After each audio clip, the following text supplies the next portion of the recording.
Hello, I have another math activity for you to work on today. We are working on the standard I can use non-count by one strategies to add and subtract within 20.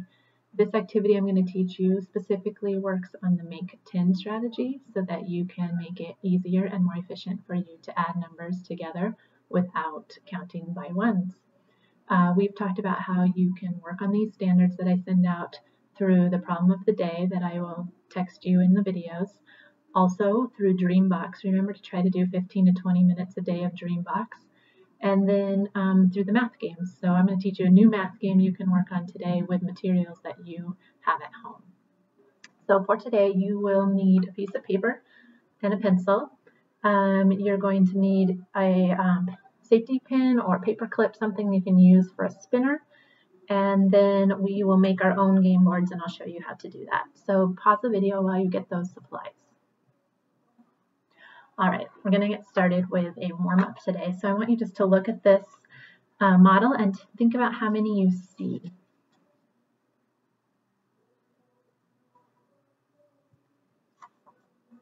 Go ahead and write down an equation that matches that. And if you need to, you can pause the video. So the equation that I came up with, 10 plus 6 equals 16. Now I'm going to show you a different model, and I want you to think about what looks different and the same about this model. And think of an equation for this new model and write that down. And pause the video if you need to.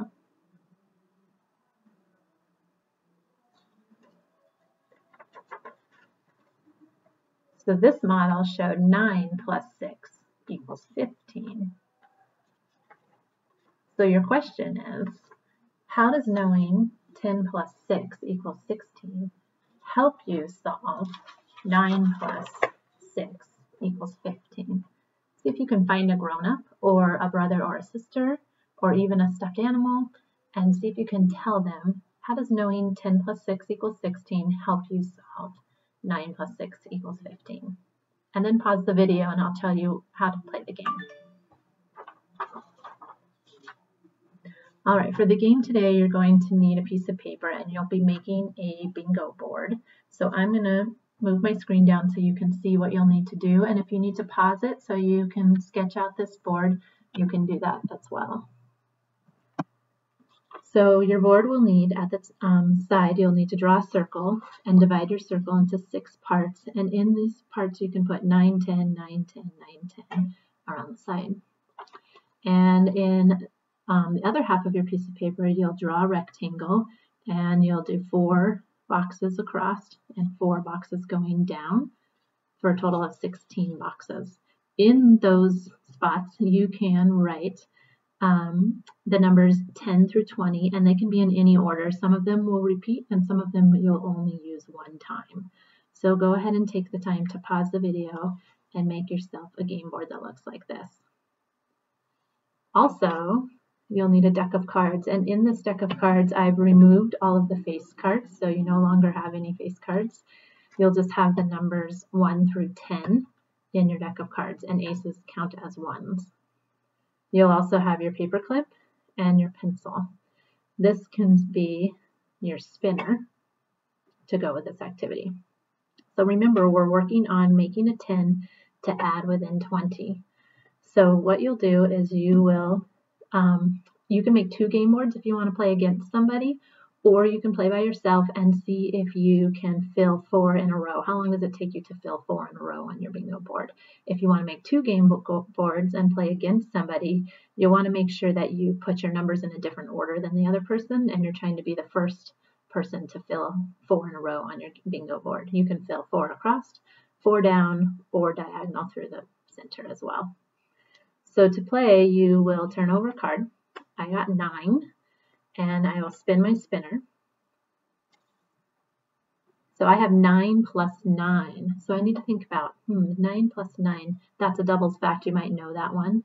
When you find the sum of 9 plus 9, then you'll write it down on your bingo board. So I see 18 right here. I'm going to write 9 plus 9 equals 18. So I have now filled up my 18 box. Then my partner will go if you're playing with a partner.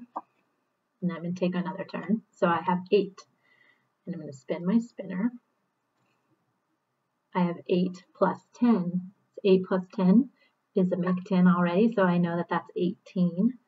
So I will find, oh, I've already used an 18, and I don't see that I have another 18. So I can write that in there. It's not going to help me fill out another spot, but it will help me learn what makes an 18. I'm going to take another turn. I have 5. 5 plus 9. So if I have 9 and 5, I can make that 9 into a 10 by taking 1 from my 5 and giving it to the 9. So that's 10 plus 4. So 9 plus 5 is the same thing as 10 plus 4. That's 14. So if I find my bingo box, I have 2 14s. I think I'm going to write that one here. 9 plus 5 equals 14. So you will continue to play until you have filled 4 in a row in your bingo board. And this is a great game to practice to get fluent with your make a 10 strategy to help you be an efficient mathematician. There's a couple things you can do to change the game. If you would like more support and you're not ready to practice with 9s, you could make each box a 10, and you can just practice adding 10 with those numbers until you're comfortable with that. Another thing you can do is to always use tools or manipulatives. Remember, mathlearningcenter.com .org has free math apps for you to use to be able to help with those tools, or you can use counters of any kind at home as well. And to make more of a challenge, if you would like to change your board, you can do 10, 9, 8, 10, 9, 8, and practice that make a 10 strategy with 8 as well. So remember that you're working this week on making a 10 to add within 20. And don't forget to keep working on Dreambox 10 to 15 or 15 to 20 minutes per day. Thank you.